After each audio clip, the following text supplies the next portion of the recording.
A principal indicação, na minha opinião, de uma mente bem ordenada é a habilidade de um homem em permanecer em um lugar e ficar em sua própria companhia. Você já pensou sobre o significado de ter uma mente bem ordenada? E que isso tem a ver com a capacidade de estar confortável em sua própria companhia? Aqui estamos nós, rodeados por inúmeras distrações, informações, autores, ideias, numa corrida incansável para absorver tudo. Mas, será que isso nos torna mais sábios? Ou apenas mais dispersos e ansiosos? Hoje, mergulharemos profundamente na sabedoria do grande filósofo Sêneca. Eu prometo a você, essa jornada pode mudar totalmente sua perspectiva sobre aprendizado, leitura e autoconhecimento. Olá, eu sou o Paulo Rafael e neste episódio do Superleituras iremos falar sobre 6 lições sobre como ter foco e aprender a estudar como um estoico. Se você está pronto para desafiar sua visão atual, embarque nessa viagem de autoconhecimento para descobrir como uma mente bem ordenada pode transformar sua vida. Fique comigo até o final deste vídeo e irei te fazer uma proposta irrecusável. Você está pronto? Então, vamos lá. Lição 1. Foco na leitura e concentração. Você não corre para lá e para cá e se distrai mudando sua morada, pois tal inquietação é sinal de um espírito desordenado. A principal indicação, na minha opinião, de uma mente bem ordenada é a habilidade de um homem em permanecer em um lugar e ficar em sua própria companhia. Nessa citação, Sêneca está explorando a ideia do foco e da ordem. O primeiro passo a ser dado é retirar da sua rotina os dispersivos que te distraem.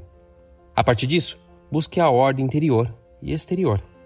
Para isso é necessário se perceber. Você é muito agitado? Às vezes, nem isso você consegue perceber, não é mesmo? A agitação traz uma falsa sensação de que você é sempre ativo e não é procrastinador. Só que ao fim do dia, se você fizer um balanço, irá perceber o quão pouco produtivo foi o seu dia. Portanto, a mente bem ordenada é capaz de encontrar contentamento em um lugar fixo, na sua própria companhia, sem a necessidade constante de estímulos externos ou mudanças. Cultive um senso de foco e ordem. Organize a sua rotina. Crie uma ordem de prioridades. Faça uma tarefa de cada vez. Mantenha a ordem na sua casa e nas suas coisas pessoais. Faça, ao fim do dia, uma revisão do que foi feito e perceberás o quão produtivo você foi.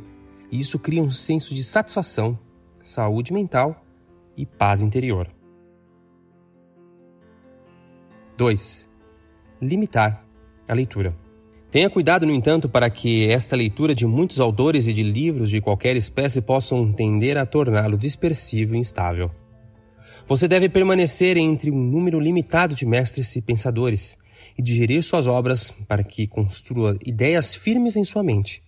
Estar em todo lugar significa também estar em lugar nenhum. Para Sêneca, quando uma pessoa gasta todo o seu tempo em viagens ao estrangeiro, ela termina por ter muitos conhecidos, mas nenhum amigo. E a mesma coisa deve ser válida para os homens que procuram o conhecimento com um autor único, sem se deter numa seleção concisa de autores, mas visando todos de uma maneira precipitada e apressada.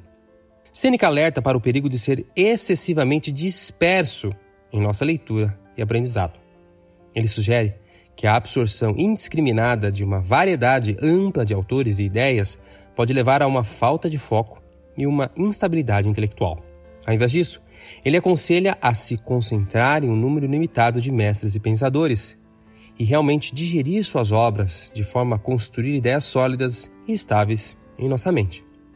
Em vez de consumir aleatoriamente uma enxurrada de informações de várias fontes, seja através de livros, podcasts, vídeos online, etc., devemos escolher um pequeno número de fontes. Aconselho que você dê preferência para os autores clássicos e obras clássicas. É uma chamada para um aprendizado e crescimento mais consciente e focado. Lição 3. Digestão profunda.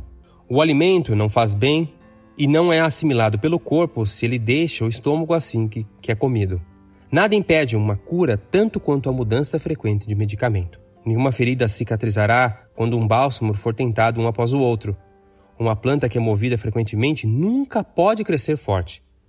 Não há nada tão eficaz que possa ser útil enquanto está sendo deslocado. Sêneca compreende que, na leitura de muitos livros, há distração. Por conseguinte, uma vez que não é possível ler todos os livros que você pode possuir, é suficiente possuir apenas tantos livros quanto você pode ler. É muito comum pessoas cheias de ansiedade quererem ler muito e depois não conseguir reter nada. Mais importante que ler muito é absorver o conteúdo para sempre na memória. Esqueça a vaidade de ler muito e se concentre em ler bem. Meditar o que se leu é deixar o estômago assimilar o alimento. Essa analogia entre a comida e leitura é muito importante. Do mesmo modo que você deve se alimentar bem para ter saúde do corpo, precisa ler bem para ter saúde do intelecto.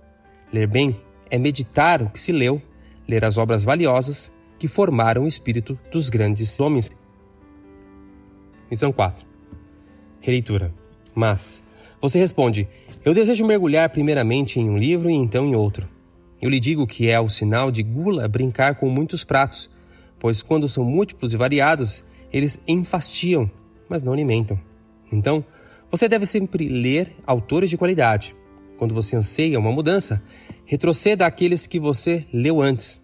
Cada dia adquira algo que o fortaleça contra a pobreza, contra a morte e contra os outros infortúnios.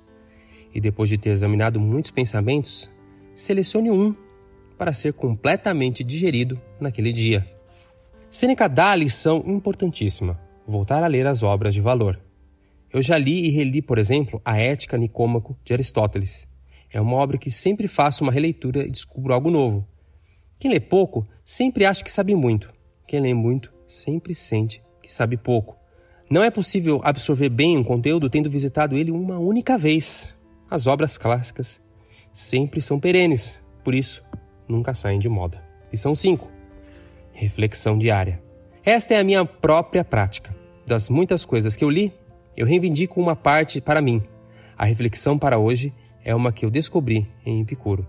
É muito importante memorizar um trecho que se meditou da leitura e procurar, durante o dia, colocar em prática. Se assim foi feito, há um círculo mais completo. A inteligência convence a vontade de agir de modo mais refletido e menos impulsivo. Isso é colocar a filosofia na prática, tendo uma vida equilibrada. Antes da última lição, digo que esse exercício de leitura, meditação e prática, transformando aquele conteúdo num modo de vida, é aquilo que a filosofia sempre ensinou e que eu ensino na filosofia como estilo de vida. Se você está preparado para dar um passo além na direção de uma realização plena, clique aqui no card ou vá no primeiro link da descrição. Lá te explicarei melhor como fazer isso. Vamos à última lição. Lição 6. Contentamento, suficiência. A pobreza satisfeita é uma propriedade honrosa. Na verdade, se estiver satisfeito, não é pobreza. Não é um homem que tem pouco, mas o homem que anseia mais é quem é pobre. O que importa o que um homem tenha ganhado em seu cofre ou em seu armazém, quão grandes são os seus rebanhos e quão gordos são os seus dividendos, se ele cobiça a propriedade do seu vizinho e não conta os seus ganhos do passado, mas as suas esperanças de ganhos vindouros? Você pergunta qual é o limite adequado para a riqueza? É, primeiro, ter o que é necessário e, segundo, ter o que é suficiente. Os latinos já diziam uma frase que resume muito bem isso: ars longa, vita brevis. Isso significa que sempre haverá muitas músicas boas para se escutar, obras de arte para contemplar, livros clássicos para ler, lugares para viajar. Mas não será possível realizar tudo isso. É necessário focar. Não ficar olhando para aquilo que não se tem, mas valorizar o que se tem, se contentar com o necessário. Rico não é aquele que mais tem, mas é aquele que menos precisa. Quer saber como colocar em prática a filosofia? Clique aqui, agora mesmo. Se inscreva no canal e compartilhe o conteúdo para que mais pessoas possam ser beneficiadas. Me siga no Instagram para mantermos maior proximidade. Um grande abraço e até breve.